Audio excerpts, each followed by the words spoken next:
आओ बच्चों, आज हम लोग स्टार्ट करते हैं क्वेश्चन नंबर 5 के तरफ। ये एनसीईआरटी मैथ्स है, क्लास 11th। हम लोग एक्सरसाइज कर रहे थे 10.3 स्ट्रेट लाइन का, ये सब एक्सरसाइज है 10.3। तो उसमें हम लोगों ने चौथे नंबर क्वेश्चन तक कंप्लीट किया था। हम लोग को 5वें नंबर से स्टार्ट करना था। देखिए तो 5वां नंबर क्वेश्चन क्या कहता है। देखिए 5वां नंबर क्वेश्चन है, find the point on x axis. X axis पे कोई पॉइंट्स है, उसको बताना। देखिए एक्स एक्सिस बोल रहा है, ध्यान रखिएगा। एक्स एक्सिस से बोल रहा है यानी एक्स का तो कोऑर्डिनेट्स होगा लेकिन वाई जीरो रहेगा। अगर ये वाई एक्सिस बोलेगा तो ध्यान रखिएगा एक्स जीरो रहेगा लेकिन वाई की वैल्यू रहेगी, क्योंकि एक्सिस पे एक्स एक्सिस पे वाई जीरो होता है और वाई एक्सिस पे एक्स जीरो होता है। Which distance from the line x/3 + y/4 = 1 and 4 units. ये देखिए इसका डिस्टेंस जो दिया है इस लाइन का वो 4 आपको दे रखा है, ठीक है, दिया ना। Which distance from the line इतना r4। तो इस इक्वेशन को सॉल्व करेंगे और हम लोग थोड़ा निकालने की कोशिश करेंगे कि क्या है। तो देखिए ये हमने डायग्राम्स आपको थोड़ा सा बना दिया, ये पॉइंट्स ये है और इस पे इक्वेशन आएगा। तो इक्वेशन जो निकलेगा वो इक्वेशन आपको प्राप्त होगा। देखिए इस वाले इक्वेशन से क्या है हमारे पास, x/3 + y/4 = 1, ये आपको दे रखे हैं। तो इसको थोड़ा सा हम लोग सॉर्ट आउट करने की कोशिश करते हैं। देखिए तो एलसीएम लेंगे तो 4 × 3 = 12, 3 × 4 = 12, तो ऊपर 4x हो जाएगा और 4 × 3 तो +3y और = 1। क्रॉस मल्टीप्लाई करेंगे तो आपके पास रिजल्ट आएगा 4x + 3y = 12। अब आप 12 को इधर लाइए तो रिजल्ट आएगा 4x + 3y - 12 = 0। अब ये आपको आसानी से फॉर्मेट में बैठ गया। क्या फॉर्मेट था, ax + by + c = 0। जो जनरल इक्वेशन होता है उस फॉर्मेट में बैठ गया, कुछ विशेष आपको नहीं, ठीक है, ये ध्यान रखिएगा, ठीक है। अच्छा, ऑलरेडी आपको जो डिस्टेंस इसका है वो आपको दे रखा है। डिस्टेंस जो दिया है, डिस्टेंस क्या दिया है, 4 दिया हुआ है, ये आपको क्वेश्चन में दे रखा है, ठीक है। और एक्स एक्सिस पॉइंट्स कह रहा है तो एक्स रहेगा और वाई जो उसका 0 रहेगा। तो देखिए ये लाइन रहा, ये वाले लाइन रहा, ये देखिए हमने लिख रखा 4x + 3y - 12 = 0। और ये देखिए ये पॉइंट्स रहा, ठीक है ना, जिसका डिस्टेंस दिया हुआ 4 यूनिट के आसपास 4 दिया हुआ, ठीक है ना, ये आपका डिस्टेंस 4 दिया हुआ, ये पॉइंट्स है, ठीक है। तो हमको वो पॉइंट्स प्राप्त करने हैं, ठीक है ना। वो बोला कि वही पॉइंट्स हमको बताने, ये वाला पॉइंट्स, ठीक है। तो चलिए फिर हम आगे प्रोसीड करते हैं। वही डिस्टेंस फार्मूला से हम लोग अप्लीकेबल करेंगे, ठीक है ना, कुछ विशेष इसमें नहीं है। तो देखिए डिस्टेंस फार्मूला हम लोग जानते हैं, क्या जानते हैं, वी नो दैट लिख सकते हैं, नहीं तो ऐसा कोई विशेष ऐसा नहीं है कि आप लोग को लिखना है, ठीक है ना। वी नो दैट क्या हम लोग जानते हैं कि डिस्टेंस का फॉर्मूला जो होता है d बराबर, ठीक है ना, कैपिटल स्मॉल आप लोग लिख सकते हैं d बराबर, ठीक है, ax1 + by1 upon c, mode लगा दीजिएगा, a² + b² और रूट कर दीजिएगा। कुछ विशेष आपके पास ऐसा नहीं, ठीक है। अब देखिए मान इसमें ज़रा पुटअप करने की कोशिश करते हैं। ये देखिए यहाँ से लेंगे, यहाँ आप चाहे तो एज इट इज़ लिख सकते हैं, a = 4 और b = 3 और c = -12, यहाँ से लिख सकते हैं। देखिए a 4 हो गया, b 3 हो गया और c -12 हो गया। इसको कंपेयर करते हैं, ठीक है ना, तो हमने लिख दिया। अब देखिए a 4 है तो 4 × x1, तो x1 जो आपके पास आएगा, ये देखिए x1 है ऑलरेडी और y1 0 है, तो 4 × x1 प्लस b दिया 3 और y देखिए 0 है तो यहाँ 0 लगाइए और प्लस c, तो ये -12। लाइन को ड्रॉ कीजिए थोड़ा सा लंबा और यहाँ देखिए a² 4 का स्क्वायर और b² 3 का स्क्वायर और ये रूट लगा दिए। ये मोड में लगाना जरूरी है कि डिस्टेंस जो होता है वो नेगेटिव नहीं होता है, ठीक है। चलिए तो आगे फिर हम लोग बढ़ते हैं, देखते हैं कैलकुलेशन करें तो 4x1 आ जाएगा। यहाँ पे देखिएगा क्या आएगा आपके पास, 4x1 ये 0 हो जाएगा, 3 × 0 0, ये -12 ये वाला टर्म आपके पास रहेगा। ये मोड लगा दीजिए, 4 चौक 16 और 3 तिया 9, ये रूट 16 9 क्या हो जाएगा 25 हो जाएगा। ठीक है, अब ऑलरेडी हम लोग लिख सकते हैं 4x1 - 12 मोड लगा दीजिए और अपन में 16 9 25 रूट अंडर। ठीक है, तो एज इट इज़ हम लोग चाहे तो डिस्टेंस हमारे पास 4 दिया हुआ है, ध्यान रखिएगा, और लिख सकते हैं हम लोग 4x1 माइनस 12 अपॉन 25 का 5 हो जाएगा। इसको मोड अभी फिलहाल रहने दीजिए। अब देखिए इसको मल्टीप्लाई करते हैं, इन दोनों को क्रॉस मल्टीप्लाई, 5 को 4 से करेंगे। ठीक है ना, ये और ये टर्म है, तो इस टर्म को हम लोग अपने पास रखेंगे तो ये आएगा 4x1 - 12 मोड लगा दीजिए और यहाँ बचेगा 4 × 5 तो ये हो जाएगा 20। अब चूंकि ये मोड में है तो मोड हटेगा तो प्लस माइनस आ जाएगा, तो यहाँ प्लस माइनस आ जाएगा, यानी हम लोग लिख सकते हैं 4x1 - 12 = +-20। ये कंडीशन आ जाएगा। यानी इससे दो केसेज होंगे, एक तो हम लोग x 20 के साथ लेंगे और एक हम लोग x - 20 के साथ लेंगे। ठीक है ना, अब देखिए हम लोग कंडीशंस इसमें जनरेट करते हैं। वेन देखिए वेन 4x1 = क्या हो जाएगा 20 और ये माइनस है तो +12, यानी कि 4x1 बराबर ये 32। हमने क्या लिया, पॉजिटिव वाले को लिया है, x पॉजिटिव वाले को लिया है, ध्यान रखिएगा। ठीक है ना, तो ये x1 जो आएगा 32/4, तो 4 8 जाए यानी कि 8 रिजल्ट आया, यहाँ से देखिएगा। ठीक है ना, हमने यहाँ पे क्या लिया है ये 4x1 - 12 = +-20 है तो +20 को लिया पहले कंडीशन में, ये पहला केस रहा। ठीक है ना, अब इसी के साथ अगर हम लोग दूसरा कोशिश करते, देखिए x1 आपके पास निकल गया। ठीक है, x1 निकल गया तो हमारे पास क्या पॉइंट्स था, x1 और 0 था। ठीक है, तो हम लोग लिख सकते हैं 8 और 0, ये कंसीडर कर सकते हैं। अब देखिए वेन जब कंडीशन हमारे पास रहेगा 4x1 = ये 20 हमने लिया था, यहाँ देखिए प्लस में लिया था, तो अब माइनस लेंगे तो -20 और ये जो 12 है माइनस है तो ये प्लस हो जाएगा, यानी कि +12। ये कंडीशन हमारे पास बनता है। तो ये 12 में से 20 जाएगा तो -8 बचेगा, यानी कि 4x1 बराबर -8, यानी कि x1 बराबर -8/4, तो 4 2 जाए यानी कि -2 रिजल्ट आएगा।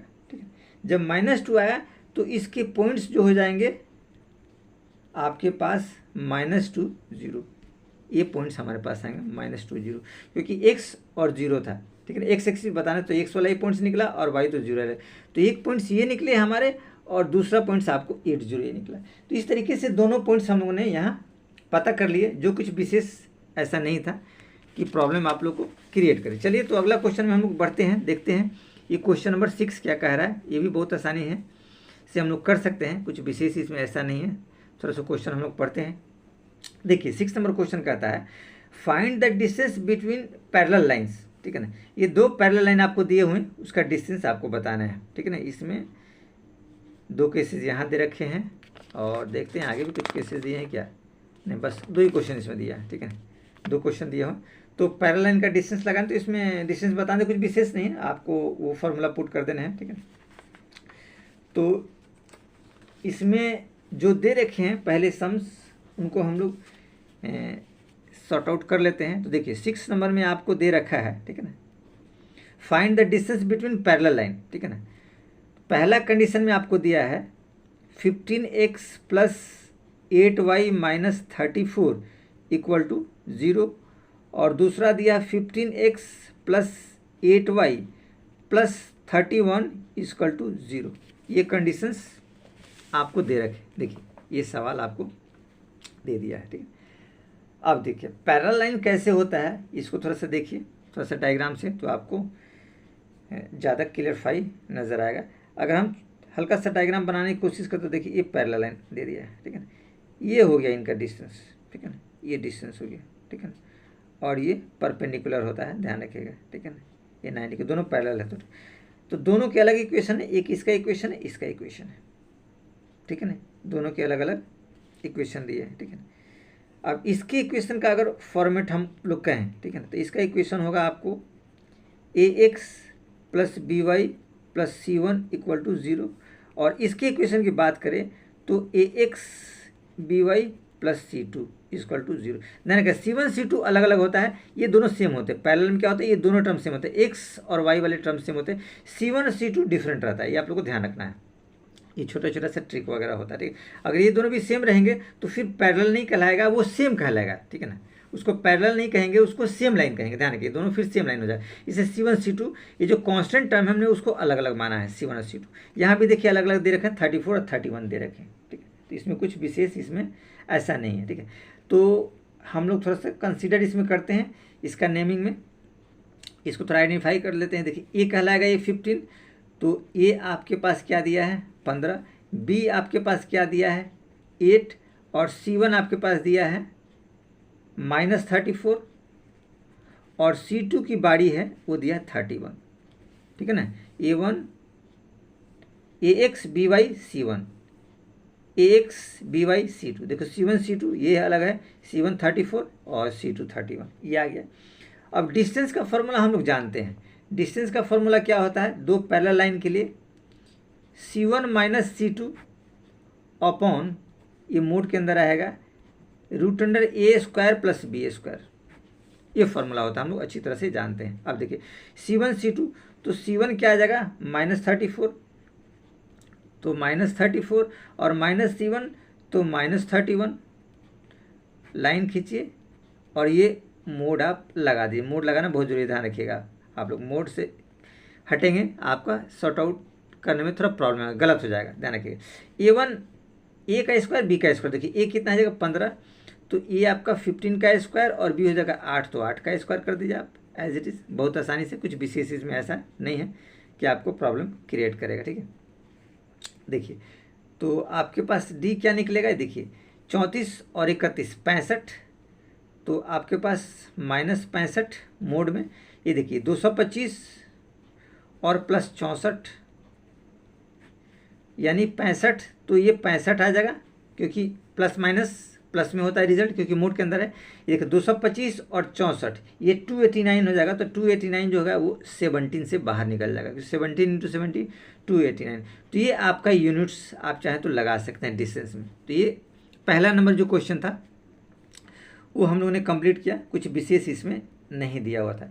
सेकेंड पार्ट इसका कहता है, देखिए सेकेंड पार्ट कहता है LX + Y + P = 0, और दिया है दूसरा आपके पास LX + Y - R = 0। ये दो लाइन आपको पैरेलल लाइन आपको आसानी से दिए हुए हैं। अब कहता है कि सॉर्ट आउट करना, ठीक है। तो थोड़ा सा हमको सावधानी से उसको करना पड़ेगा, कुछ विशेष इसमें भी नहीं है, लेकिन हमको सावधानी रखना पड़ेगा इसका। सावधानी इन द सेंस कि आप इसको पहले सॉर्ट आउट कीजिए, ठीक है ना। इस इक्वेशन को सॉर्ट आउट कर लेंगे तो आप भली बात ही आसानी से कर सकते हैं। देखिए तो इसको सॉर्ट आउट करते हैं, LX LY, ये सॉर्ट आउट करने से x और y का टर्म अलग हो जाए, क्योंकि L दोनों के साथ ज्वाइन हो, ठीक है ना। तो L को पहले हटाइए, ठीक है ना, ताकि x और y सेपरेट हो। यहाँ देखिए एक ब्रैकेट में बंद है, x और y दोनों टर्म हमको अलग अलग चाहिए, AX BY हमको चाहिए, ठीक है। तो क्या हो जाएगा, इसको तोड़ेंगे तो LX + LY, देखिए LX LY और प्लस P = 0, इसको भी तोड़िए LX + LY और -R = 0, ये रिजल्ट आ गया। देखिए कुछ विशेष इसमें ऐसा नहीं था कि कुछ प्रॉब्लम है, आसानी से उन्होंने कर लिया, ठीक है। अब यहाँ चाहे तो नाम एज इट इज़ पता कर सकते हैं, नहीं तो कुछ ऐसा विशेष वगैरह नहीं है, फिर भी हम लिख देते हैं A = यहाँ देखिए L आएगा और B = दोनों में L है, तो B भी आपका L आ जाएगा, B भी आपका L = दे दीजिएगा, और आपका C1 यहाँ पे आएगा P, ध्यान रखिएगा, और C2 की बारी आएगी -R, ये देखिए C2 -R है, C1 C2 ये कंडीशन है, क्योंकि AX BY C1 AX BY और C2 हो जाएगा, ये कंडीशन आ गया। अब डिस्टेंस का फॉर्मूला चूंकि हम लोग जानते हैं, ठीक है ना, डिस्टेंस का फॉर्मूला D जो होता है वो हम लोग जानते हैं, C1 - C2 मोड लगा रहेगा और अपॉन में A² + B² रूट के अंदर, ये तो हम लोग आसानी से जानते हैं। देखिए जब जानते हैं तो इसके फॉर्मेट में पुट कीजिए। देखिए C1 क्या दिया है P, तो P माइनस और यहाँ माइनस आर है तो इसको भी माइनस आर लिखिए, ठीक है। और लाइन में देखिए A square L square plus B square, B भी देखिए एल है तो एल स्क्वायर आप डालिए और रूट लगा दीजिए। कितना आसानी से हम लोग इसको सॉर्ट आउट कर रहे हैं, कुछ विशेष इसमें ऐसा नहीं है कि आपको प्रॉब्लम क्रिएट करेगा, बहुत आसानी से हम लोग इसको भी सॉर्ट आउट कर सकते हैं। देखिए तो लाइन थोड़ा सा यहाँ ड्रॉ कीजिए, ठीक है ना। और इस टर्म को हम लोग दोबारा लिखते हैं। देखिए P प्लस आर हो जाएगा, इसको मोड आप पहले लगाइए, ठीक है ना। ये माइनस माइनस प्लस हो जाएगा तो हम लोग लिख सकते हैं D बराबर P प्लस आर, ये मोड के अंदर रहेगा अपॉन, ये देखिए P प्लस आर हो गया कि माइनस माइनस प्लस हो गया तो P प्लस आर हमारे पास आ गया। नीचे एल स्क्वायर तो 2L स्क्वायर ये रूट में रहेगा, ठीक है। तो हमारे पास जो रिजल्ट आएगा वो रिजल्ट क्या आएगा, देखिए P प्लस आर, ये तो मोड के अंदर रहेगा और 2L स्क्वायर, तो L तो बाहर आ जाएगा यानी कि L√2, ये कंडीशन आपके पास आएगा। अब इसको थोड़ा सा स्टैंडर्ड फॉर्म से हम लोग ऐसे लिख सकते हैं D = 1/2√2, इसको हमने बाहर कर दिया 1/√2, तो ये कंडीशन बच जाएगा। क्या कंडीशन बचेगा, P प्लस आर और अपॉन L, मोड पूरा लगा सकते हो क्योंकि ये L की कोई वैल्यू नहीं है, बाहर निकलेगा तो वही L रहेगा और अंदर भी रहेगा तो वही L रहेगा। मोड से बाहर प्लस माइनस ये ऑलरेडी, तो ये प्लस में ऑलरेडी है ही, या इसको बाहर भी कर सकते हैं, सिर्फ मोड इसमें लगा सकते हैं या दोनों में लगा सकते हैं। तो ये थोड़ा सा देखने में अच्छा लग रहा है इसलिए हमने ऐसा लगा दिया थोड़ा स्टैंडर्ड फॉर्म में, और कुछ विशेष इसमें नहीं है कि प्रॉब्लम क्रिएट कर रहा है या दिक्कत हो रहा है, ठीक है ना।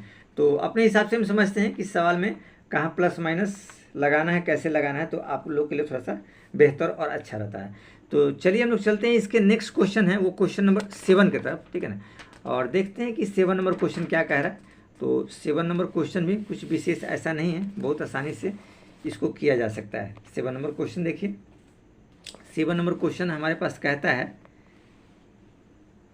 बहुत ईजी सम से एग्जाम्पल आप लोग करते जाएंगे, इंट्रोडक्शन ठीक से देखेंगे, आप आसानी से सब कुछ कर सकते हैं। अगर उसमें कोई प्रॉब्लम है तो फिर समस्या क्रिएट रहेगी, ये ध्यान रखिएगा।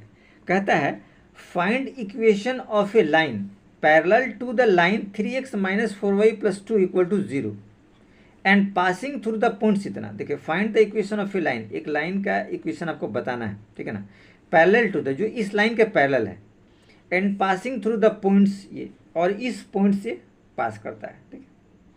ये पॉइंट्स आपको दे रखे हैं, ठीक है, ये पासिंग पॉइंट्स दिया है, ठीक है, जो -2 और 3 दिया है, ठीक है।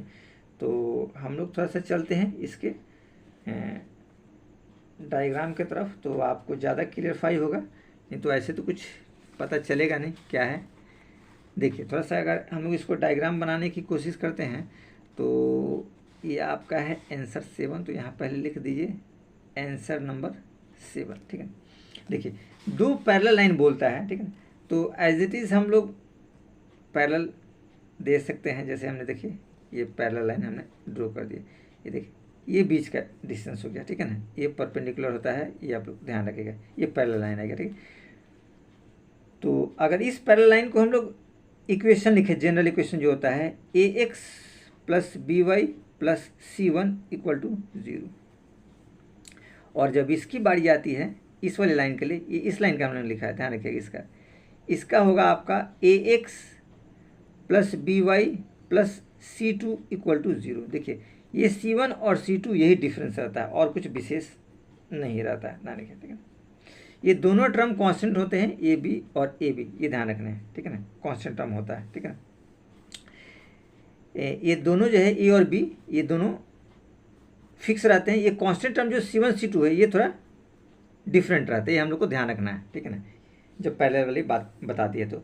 और हमारे पास एक पॉइंट दिया है, ठीक है, तो हम लोग इसको भी थोड़ा सा मेंशन करने की कोशिश करते हैं ताकि आपको आसानी रहेगा। ये देखिए थोड़ा सा इसको फ्रीली हम लोग लिखते हैं, आपको दिक्कत नहीं आएगा। देखिए तो हमारे पास दे रखा है, क्या दे रखा है, देखिए जो इक्वेशन दिया है 3x - 4y + 2 = 0 दे रखा है, और जो पॉइंट्स दिया है वो पॉइंट्स आपके पास -2 और 3, ठीक है ना। मान लीजिए ये कोई ये लाइन है, ये पॉइंट्स दे दिया है, ये सेटिस्फाइड आपको करेगा, -2 और 3 उस पर सेटिस्फाइड करेगा, ठीक है ना। इसको हम लोग थोड़ा सा बाद में देखेंगे, पहले इसको हम लोग देखते हैं, ठीक है ना। जो लाइन आपके पास दे रखा है, लाइन क्या दे रखा था, 3x - 4y, 3x - 4y, ठीक है ना। और यहाँ पे जो आपको c जो भी रहेगा, ठीक है, उसको सेटिस्फाइड कर। देखिए तो ये लाइन आपके पास दे रखा है, ठीक है ना। अब देखिए अब कहता क्या है कि ये जो लाइन है, ठीक है ना, ये लाइन सेटिस्फाइड करे किसको, तो लिख सकते हैं हम लोग ये line parallel to given line will be, तो इसके पैरेलल क्या लाइन होगा, 3x - 4y + 2 की जगह आप c कर दिए, c मेरे को पता नहीं कि क्या है, तभी पैरेलल कहेंगे ना। ये दोनों सेम होंगे, ये डिफरेंट होता है, ध्यान रखिएगा। जब पैरेलल लाइन की बात करते हैं तो XY यानी ए बी टर्म जो है, ए बी टर्म है सेम रहेगा, C1 और C2 डिफरेंट करेगा, तो C1 2 दिया है और इसको हम लोग C लेंगे। इसी इक्वेशन को हम लोगों ने यहाँ लिखा है, ठीक है ना। ये कोई पॉइंट्स है, इसको सेटिस्फाइड करेगा ये पॉइंट्स, ठीक है। तो सेटिस्फाइड करने का मतलब होता है कि इस पॉइंट्स के मान इसमें फिलअप कर देंगे, जब फिलअप कर देंगे तो वो सेटिस्फाइड कर रहा है, ठीक है। फिलअप करके देखेंगे सी की वैल्यू क्या आती है। सेटिस्फाइड का मतलब होता है कि ये पॉइंट्स भी इसको सेटिस्फाइड करेगा। तो हम लोग लिख सकते हैं एज इट इज, लिख सकते हैं कि line is passing through, A line